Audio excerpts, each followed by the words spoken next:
Hi, everyone, and welcome to the Three Principles Global Community webinar. The Three Principles Global Community, or 3PGC, is a nonprofit organization that's committed to bringing an understanding of the three principles as introduced by Sydney Banks to people throughout the world. Today, we have Natasha Swerdloff and Amy Jonson with us, and they're going to talk about everyday spirituality. And Natasha and Amy, I'm going to go ahead and turn it over to you guys. All right. Thanks, Bonnie. Well, we'll just quickly introduce ourselves and jump in. We're really happy to be here. We both love this topic of everyday spirituality and just how practical and down to earth and everyday all of this is. So I've been around the principles for about 10 years now. Have been helping people by sharing this in my work, a lot of people with habits and anxiety. That's what I love to help people through, but really anything. So that's what I'm up to. I have an online school that helps people, again, in particular with habits and anxiety by pointing toward the principles.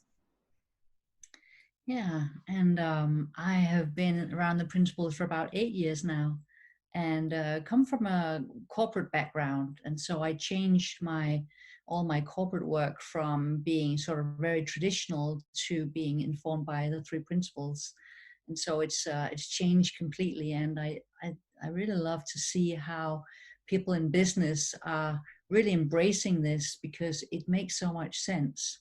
And I think my whole the way that I speak about the practical applications of this in business has really helped me to appreciate how we can sort of put it down and make it easy for people to understand, because it so often can get confusing and people find that it's difficult to grasp hold on. And of course, because we're speaking about something that's formless, it's spiritual. So when Amy and I, we actually started this conversation about wanting to do something a year ago, or more. Yeah. At least, yeah, or maybe a year and a half. And so it's taken different forms. We wanted to do we were going to do a seminar together in New York, and then that changed, and then it's taken lots of different forms. But when we did speak about a month ago and said, like, well, what do we really want to talk about today, we both agreed on two things. One is that we wanted to make it just basic, like we can forget the simplicity of this and get lost in all kinds of philosophies. And the other thing was we wanted to make this practical and just remind each other and you guys of how and why it is that we are looking in this direction. Because it's not a philosophy, it's not just interesting to talk about, it's really helpful in everyday life. And so that's really where we wanted to begin. Yeah, and I love, that it feels really practical. Like we've seen it be so practical and so just obvious and common sense and in the weeds of life in so many ways. And of course, we've felt it not feel that way. And we've seen it with others when we're sharing, how it can sometimes feel esoteric or fluffy or too spiritual, and what is spiritual and all of that as well. So I think it's really important and going to be really fun to kind of look at what's going on when it just applies itself and we're just living from this versus when we're in a place where it doesn't feel practical at all. So we're going to share some stories, both of us, and then we're going to open up to questions. So we promised Dennis that it's going to be good. So Dennis, I hope you're sitting tight in the chair. I hope you have some good questions, Dennis. Yeah, exactly. So it was interesting when earlier today I was seeing a client from South Africa, and it was the first time we spoke, and she started telling me about how this whole corona crisis has really impacted her and her family, and she's has all this anxiety around should they move, because not only are they hit financially and the whole country is, but there's also some racial issues going on that's really spiked. And so they were thinking about, should we move to another country? And there was a lot of things going on for her. And so she starts to unpack how all these different parts are fitting together in her head. And she said, so you can see there's a lot going on, and I have many different problems, and so she was really spreading it out. And I said, can I just suggest to you that I see really only one? And even doing that, and saying that from a place of knowing how the system works, I could see immediately in her whole body language that she calmed down. It was like, really? And I said, yeah, the way I see it. And so I started to speak to her about what it is that creates our experience. And then I pointed her towards who she really is. And now this is where it gets practical, because who we really are can seem like such a, again, I'm going to use the word fluffy. It's fluffy because we don't have a word for it. When we rest in this space inside, there's no words for it. It feels pretty nice. I said, when was the last time you had this sense of peace inside? And she really thought hard, and she said, in my honeymoon. And I said, well, I want to suggest to you that you probably rested in this space earlier today. And so I helped her go back and see that every time you just kind of, maybe you're just sitting on the couch, having a cup of coffee, and there's just this moment of resting. Or so South Africa is really beautiful, and she was living in this beautiful place. And I said, sometimes when you look out at the beauty, how does that feel? Just, oh, I went hiking with my family this weekend. It was beautiful. And I said, well, how does that feel when you're looking out on the, and seeing something beautiful? And she said, oh, that's wonderful. And so I started to help her see that who we really are is here all the time. And I helped her see how that who she really is and who we all are is just underneath this constant layer of jibber jabber that's in the head, and lots of things going on around the coronavirus, of course. But it was very interesting to see that she calmed down quite quickly as she realized, oh, it's here. And then I said to her, you know what? So why even look here? Why is this practical? Why do you think I'm pointing you here? And she started to see that when she was not caught up in her thinking, decisions were much easier to make. That she was actually confusing herself with, well, if we move here, then this is going to happen, this could happen. And so it's really practical to get people to calm down so that they, from that space, are able to see the practical use of this, how decisions are made easier. When you're stress-free. And she used the word, oh, I'm much more resilient here. And I just loved how that came from her and not from me. So that was just one example from today where I was able to sort of in a 45-minute session really guide her from all of this crazy anxiety thinking to who she really is, to, well, why is this practical? How can this help you in your everyday life? So that was what just came up for me when just as we started this evening.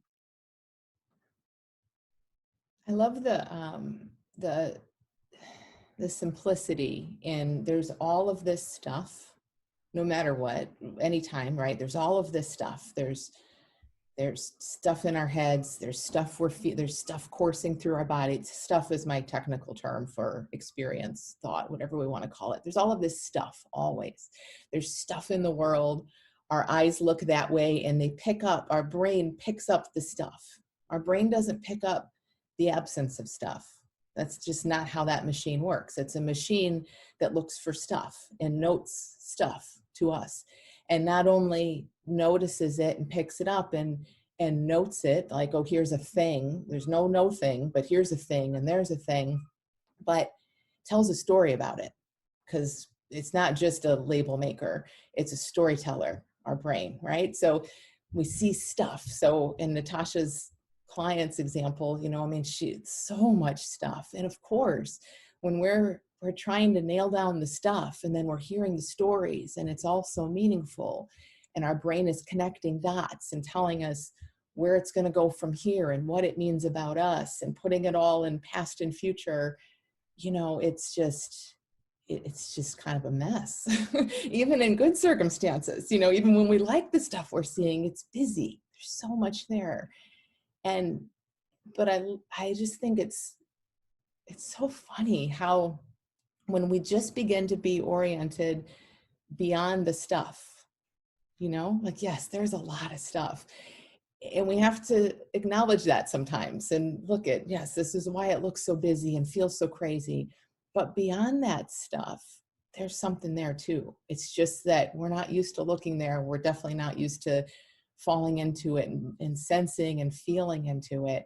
But just like you shared, Natasha, in that example, I mean, just a little bit of pointing in that direction, it's almost like all that stuff is still there, but man, it kind of starts to fall to the background a bit, you know? And then this no stuff in this space, it just brings on this feeling of like familiarity and home, and we get to actually feel it as a thing so much more. Even as I say that, my mind is kind of saying, is that really practical? Like, is that really feel intuable? And it totally is. Yes, it still seems more vague than the concrete stuff. But I don't know, I think in my experience anyway, it's just a acknowledgement of like, yes, my mind's always going to want to tell stories and point to the stuff. But the more I look toward this no stuff and this space and this expansiveness beyond the story, that just starts to pop out of the woodwork and the scale shift. And then that starts to be home in a meaningful way for us more and more than the stuff. Yeah.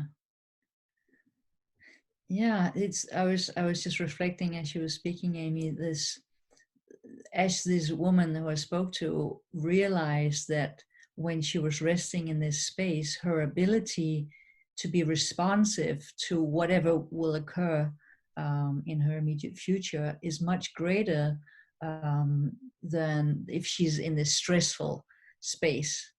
And that's also one of the things I was sharing earlier, that I work in a corporate environment, and that's really practical for business people too. They have a lot of stuff going on. I'm using your technical term now. I hope it's okay.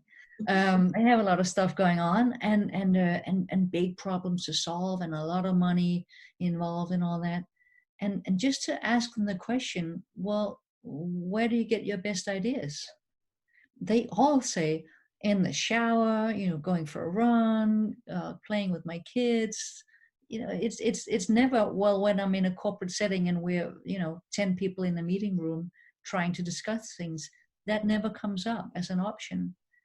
So for them to see, wow, when I'm in this space of no thought, when I'm just, in the shower or going for a walk or seeing beauty, I'm actually much more able to come up with something. And it's not even me doing it. Something arises from this wide open space. And it's also very easy for people to point out that when it does arise, there's a knowing, oh, this feels right. Well, of course, there's this sense of, well, of course, this is the right decision. Why didn't I think about that before? It's so obvious. This is what I should have been doing the whole time. And so it's quite interesting to see, business people going, oh yeah, there is this kind of space, and I can use the word space with them, and something arises from there that I had not thought about. And it comes from not when I'm in the corporate busy setting, but actually when I'm relaxed. So that's really practical for them to know. And sorry, I just wanted to say the funny thing is sometimes they go, well, should I take a shower then whenever I want to have a creative idea? Kind of doesn't work that way, but you say yes. As you're saying that, it's like I'm picturing like this big open field, and when something shows up in openness, we see it. Again, we're just attuned to see that, right? So when there's so much going on, it's been happening all along for them. Life is always living us all the time, no matter what. We're always being lived in that way. But But yeah, we just are blind to it until there's a bit of quiet, and then it pops out of the woodwork and it's so obvious. Something about like in terms of the practicality of this and how life lives us, I always get this feeling of like closer. Now, it used to look to me, and I see it look for people, like our mind thinks further out. And by further out, it might just be a minute from now, a year from now, 10 years from whatever. Our mind thinks on this linear timeline in a sense, and it's further out. It's never right here. But life is right here. So when I'm working with people, with someone recently who's caught up in a habit, it's like I see, it's kind of like you were describing about your client, there's so much going on, and it looks like to her like she's so far from home and she's lost, and how is it going to change? But I can see how her mind is going out. Like her mind's wanting to know, how's this going to go tomorrow, and how is this going to end? You know, and I can see that in my own life too. Like I would feel calm when I could see how there was something was going to, you know, come to some resolution, or what my future was going to look like, even if the future was later this week. It was never just this falling back into home and letting things unfold in real time and live us. So she's so much closer than she thinks she is. I mean, she's there, but for all this thinking, but her mind keeps pushing it out a little bit, saying, nope, there's a problem and you don't know how it's going to be resolved. And it's so funny in a way, because, you know, it's like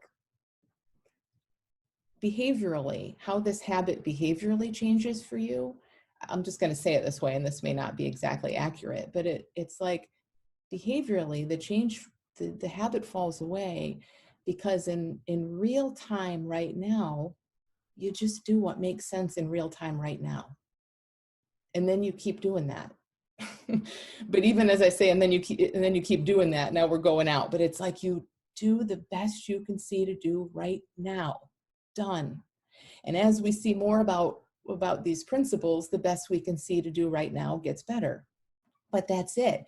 And that's so hard for us to hear, because our mind will never say, oh, let me just do the best I can right now, and that'll be good. That's never good enough to a mind, you know. So just us seeing that is so telling. Like, it's only our mind that says it's not good enough, but that is the only way. I think it's just how we're lived in real time. Yeah. I was speaking about time last week. I had a really busy week. I had so many things and deadlines, and so I found myself waking up in the middle of the night between Wednesday and Thursday, with making a list in my head. You know, Thursday you have to do, and it was like, there's no way. So I found myself feeling stressed at 4 o'clock in the morning, and then the stress kind of went, wait a minute, gosh, isn't it good that it's not up to me? Isn't it great that I don't have to solve that? Because in my head, there was no way I could do all these things in one day. And I really needed to, because I was leaving Friday. And so there was another practical way of reminding myself, wait a minute, I don't have to solve this. Something much greater than me will solve it for me. It's so interesting. I fell asleep again. I woke up the next morning, and I was going to go and make a cup of coffee. But before I had the coffee, I found myself sitting, bringing my computer into the kitchen, sitting at the kitchen counter. And I'd done like 6 or 7 emails before I even made coffee. It wasn't my plan. It wasn't my rational plan to do it that way. But that just happened. And I went, oh, that was nice. Oh, I got that done. I made coffee. And then I did the next thing and the next thing. But I didn't do anything. It was so interesting. Things got done all day, but there was this sense of movement. My body would go here, and then it would do that, and then it would call this person, and then it will write that email or send that proposal along. And one of my neighbors came and sent me a text in the afternoon. Do you want to have iced coffee with me? And like, if he'd asked me the day before, do you want to have iced coffee tomorrow? I'm like, no way. I'm way too busy. I'm like, sure, let's have iced coffee. We had iced coffee, and I got so much done. And so it's just another example of there's something that moves us always. There's something that guides us. There's something that has an intelligence far beyond my little brain. And so it's really good to know that I don't have to solve it. Something will take care of me. Something in even the little practical things as writing emails. Like it's not like anything is too small for the intelligence behind the whole universe. Everything got done easily. It was just a really cool reminder for me to just experience my day in a really fun and easy way, and just getting much more done than I'd thought, and having time to relax with a neighbor.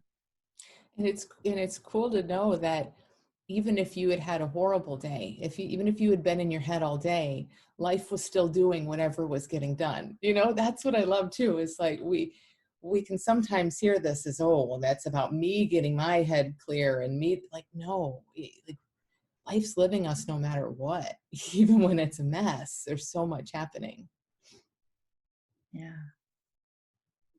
But I love how, I mean, just with what we've talked about now, like pointing out that, thought creates this amazing possibility of us to have any kind of thinking, and very often it'll get really crazy because there's all these options, and pointing that out to people is always really helpful to see that, oh gosh, I'm making myself crazy here with thinking, should I do this or shouldn't I do this, or let's make a spreadsheet and try and find out.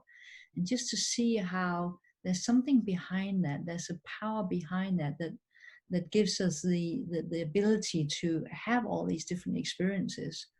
And then also the pointing to the knowing of when something feels right, or when I'm home, and the knowing of when I make a decision and it feels like, oh yeah, it doesn't feel very, very often when I ask people, how did that feel when you made that decision? They'll go, oh, it just felt right. It's very easy. It felt calm. So there's that knowing, that's this space of pure consciousness.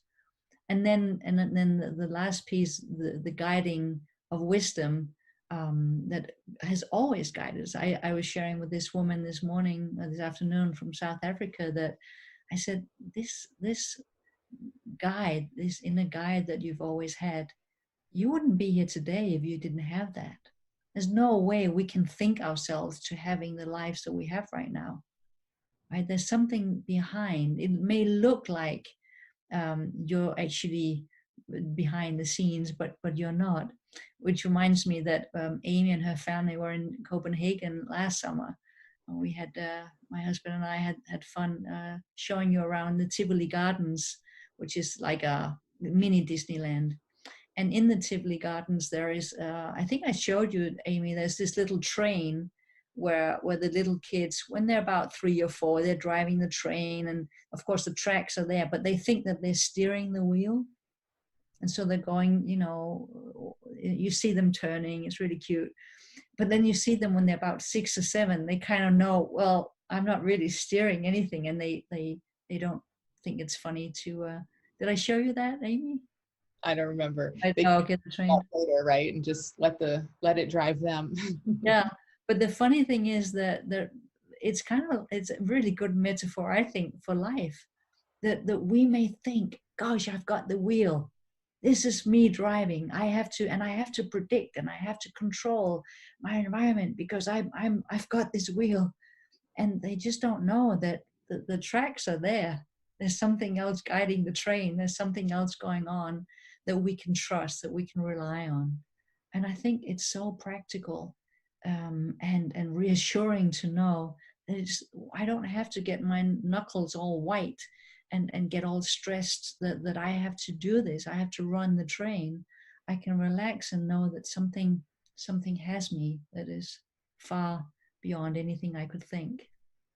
And again, we miss that because the thing that's telling us that it's running the show is really loud, and it's in our voice, and it's telling us, like, you need to figure this out, so that piece of this is just so huge. Obviously, this whole conversation, in a bigger sense, that everything around the principles is I mean, I would say like it's opening us up to who we really are. What's there beyond all of this narration that's constantly happening. But seeing the narration for what it is, like we just literally have a machine in our heads that's job is to just tell us basically that it's got everything under control. So of course we listen to it. And of course, when we're up at 4 a.m. worrying, if we haven't seen that there's a bigger guide, right? Of course we're thinking, oh my gosh, and now I'm up at 4 a.m. and this must really be a problem. You know, we just get that bit backwards.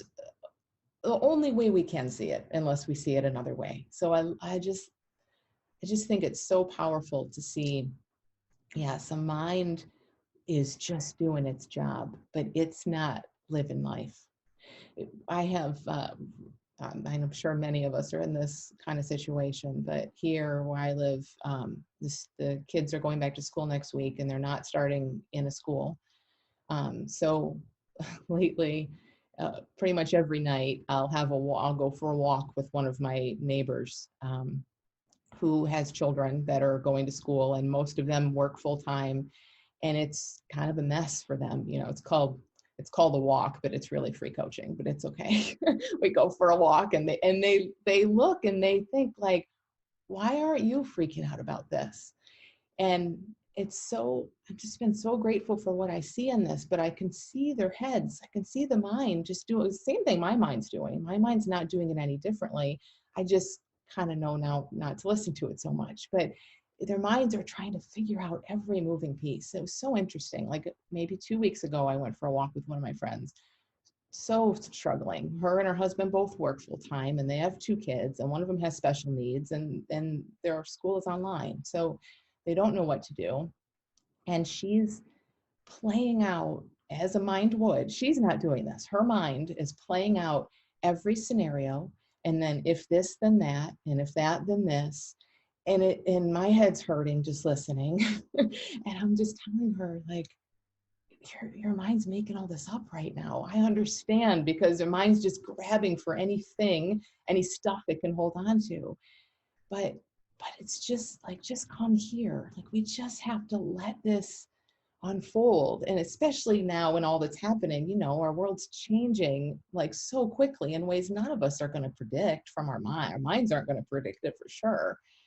And it's so interesting because that was like 2 weeks ago. About 4 days afterward, we talked and everything had changed. Everything had changed. Somebody came through. She has someone now coming to her home who's been tested. She feels great about the safety of this person, is going to sit with her children and help them with their online schooling while she and her husband work. Like it's fixed. But, you know, from that, there was no way. And that's what I was just telling her. It just reminds me so much of this. Like it wasn't being irresponsible. It wasn't being in denial. It wasn't like, oh, let's not worry about it. It'll figure itself out. It's looking towards something that is reliable and that always is living us anyway. The only difference is we just don't know that we can look there and trust it as much. And I think that's pretty much what you and I do, Amy.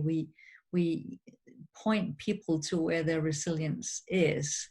And this whole field of possibility comes up. I could share exactly the same story with a client, another client I spoke to today with 4 kids and the same kind of situation from New York, where things suddenly, like her boss offered her to go down in time, a friend from out of town offered to come and help her with the kids. It's just like everything solved itself. But to point people to that space inside where possibilities arise from, and they may arise even though they're in their busy heads because life is living us, but to point out that there is this space. The practical part of that is that when we realize that something has been living us always, something has been guiding us always, despite the fact that we think we've had the wheel, when we start to see that, we can relax more and life really becomes easier.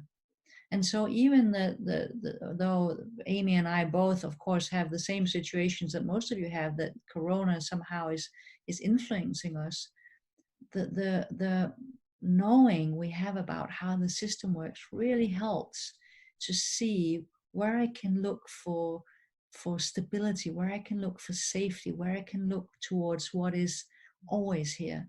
Because if I look out in the world, man, it's crazy out there, right? If it's not Corona, then it's the environment, then it's the racial issues. I mean, Christ, I'm not even going to mention the president thing. But, there's just so much going on that if I look out there, I'm going to make myself crazy with my thinking. So to me, really, sort of in conclusion, I think for me personally, knowing that I can just turn around, go inside, find that inside which is peaceful, that which I can rely on, that which is always there, has always been there, has always been guiding me. It really is so wonderful. And the kind of, I could tell stories for hours about how I've been guided through this Corona period, because of course my work dried up very quickly, like many people did. But the ways where I've been having new ideas of how to solve the very practical challenges that I've had to get through my life, it really has come from this quiet space. And so that's the gift that I've had to see this, and the gift that I try and give other people, to point them towards that which they can rely on, that which is always there.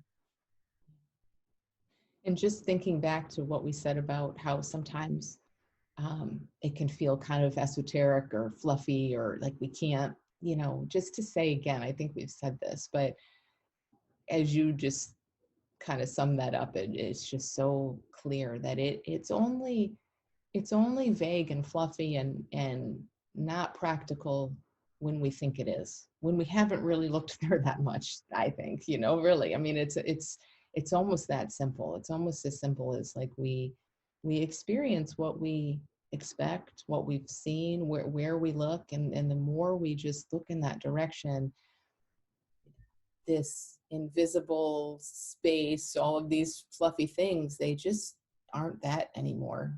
So I don't know. I hope that helps to encourage people, especially newer in this conversation, to, again, we're never talking about like, oh, stick to it and keep looking and put your time in, but really keep looking, because it changes. It changes. It comes to life in a very, very real way.